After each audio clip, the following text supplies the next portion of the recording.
Juga orang bea cukai lu coba jelasin ini kan murid lu semua, kenapa bisa begini? Oh ternyata betul, saya pikir kalau kita ngomong di atas selesai, ternyata enggak. Assalamualaikum warahmatullahi wabarakatuh. Kali ini, Menke Purbaya bukan ngomongin APBEN atau utang WOS tapi dia di depan publik. Dia tunjuk-tunjuk Sekjen Kemenkeus sambil bilang, lu coba jelasin, ini kan murid lu semua. Siapa yang bikin Menke kita sampai semarah ini? Ternyata, biang keladinya adalah ula-ula bobrok pegawai pajak dan bea cukai yang bikin pengusaha dan rakyat resah. Kita bedah kenapa Menke bodoh amat sama menteri lain tapi emosi banget sama anak buahnya sendiri. Pinggir-pinggir sampai bawah-bawah, saya kamu sampai bawah. Hati-hati gitu. Izin lapor tindak premanisme AR pajak KPP 3 Raksa. Siapa 3 Raksa KPP-nya? Coba cek nanti ya. Nanti kalau itu minggu depan saya cek, harus udah rapi nih. Kalau premanisme, dia minta duit pasti maksa ya. Hebat juga ya. Kreatif lah. Oh ternyata betul, saya pikir kalau kita ngomong di atas selesai. Ternyata enggak. Ini birokrasi seperti itu. Mereka pikir kan menteri cuma 5 tahun, 4 tahun lah kalau saya sekarang ya. Sampai akhir tahun nanti 2029, 4 tahun ya. Habis itu mereka bisa berkuasa lagi. Mereka nggak peduli. Jadi itu adalah behavior dari para birokrat. Ganti menteri, bodoh amat. Kalau dimarahin diem aja, dipikir nanti 4 tahun lagi juga ganti menteri, 5 tahun lagi ganti menteri, kira-kira gitu. Ini sekarang nggak akan saya biarkan. Ya 5 tahun, 4 tahun, 5 tahun gue diganti, tapi lu duluan yang diganti sama saya. Kalau masih melakukan seperti ini lagi. Nih, satu lagi nomor 9, agak panjang. Saya pengusaha yang menjalankan importasi barang 1 atau 2 tahun belakangan ini, bea cukai sangat meresahkan baik. Bea cukai lagi dong, gimana sih lo? Baik pemeriksa fisik maupun pemeriksa dokumen. Satu pemeriksaan fisik lama sejak keluar penjaluran merah. Misalnya pemeriksaan fisik bisa 34 hari, 2 pemeriksaan dokumen juga 70 PIB.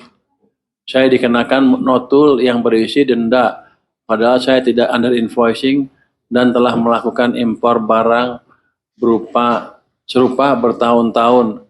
Ketika diminta alasannya, alasan tidak masuk akal.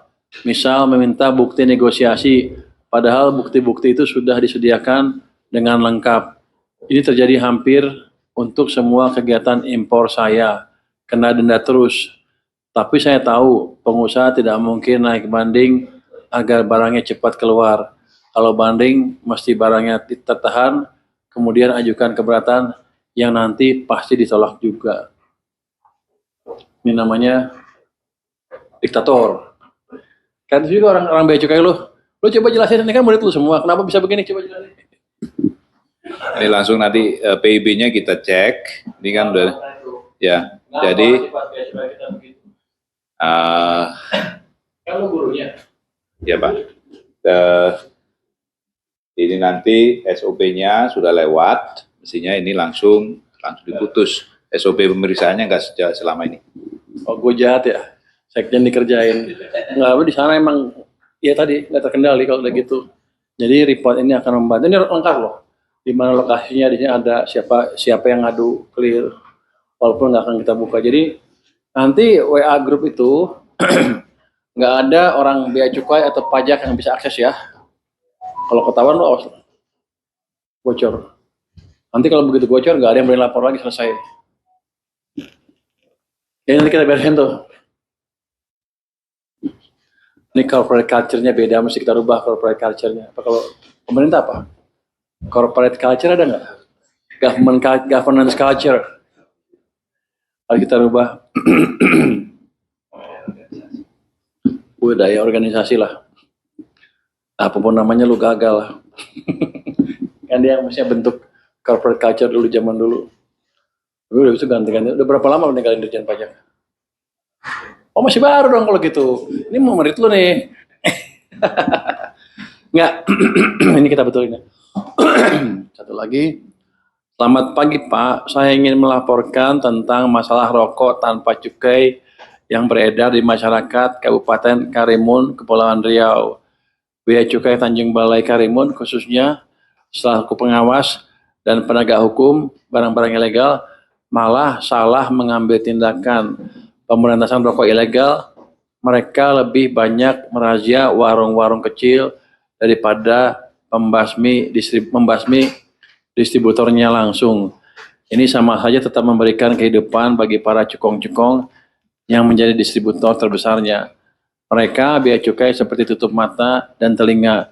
Padahal harusnya distributor besar ini yang dibasmi, bukan warung-warung kecil. Yang mereka sebenarnya hanya sekedar menyambung hidup. Walaupun itu salah. Semoga Bapak dapat menindaklanjuti laporan ini karena ini sudah seperti pembiaran oleh bea cukai. Cukong-cukong distributor ini masih tetap beroperasi sampai detik ini. Terima kasih. Salam hormat warga Kabupaten Karimun, Kepulauan Riau. Nanti kita follow up ya Pak ya. Jadi gini, di kantor kami sudah bentuk satgas, tim khusus, bukan satgas, kalau satgas kan gede. Tim khusus beberapa orang aja. Di situ ada staf ahli saya dari bea cukai dan dari bekas pajak, Itjen dan pajak ya.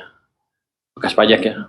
Staf ahli itu kayak eselon 1 tapi tidak di struktural, tapi 1B, udah pengalaman cukup banyak. Itu akan melis, mereka kan tahu. Ini kan kayak gini kan pasti orang-orang bea cukai tahu siapa sih cukong-cukongnya. Dan saya suruh list di setiap daerah siapa cukong-cukongnya.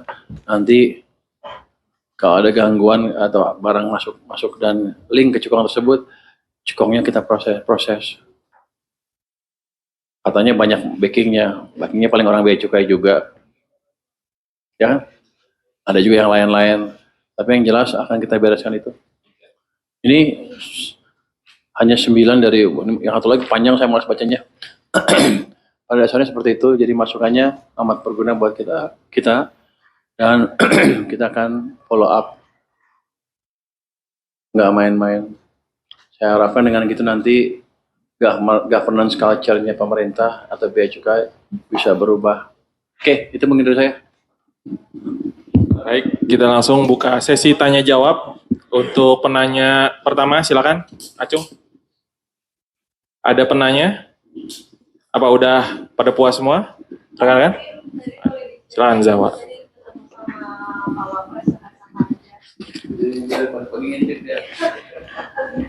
Pak Wapres biasa diskusi tentang masalah kondisi ekonomi secara umum dan dia kan dia berdaerah kan, dari daerah kan, dia menyuarakan keresahan dari pemimpin daerah yang anggarannya dipotong. Jadi sama yang soalnya dengan gubernur yang kesini kemarin, apa langkah kita ke depan untuk memitigasi itu. Saya pikir dalam jangka pendek saya nggak bisa apa-apa. Paling saya minta mereka Pemda merapikan belanja mereka triwulan ke 1 tahun depan. Nanti kita lihat bagus apa enggak serapannya, ada bocoran apa enggak. Nanti triwulan ketiga kita hitung ulang. Marahan Menke Purbaya ini sangat logis. Dia sadar, percuma kebijakan di atas, APBN, utang WOS, sudah benar. Tapi di level bawah oknumnya malah jadi parasit yang merusak kepercayaan publik dan iklim bisnis. Solusinya keren, dia bentuk tim khusus di luar struktur untuk memonitor dan membereskan cukong-cukong yang di-backingi oknum. Ini adalah wake-up call buat birokrasi. Kalau kalian masih main-main, menteri yang cuma sebentar ini bisa bikin kalian hilang duluan. Reformasi birokrasi harus dimulai dari sikat oknum busuk di level bawah. Langsung ketik cerita atau pendapat kalian di kolom komentar ya. Jangan lupa like dan subscribe. Wassalamualaikum warahmatullahi wabarakatuh.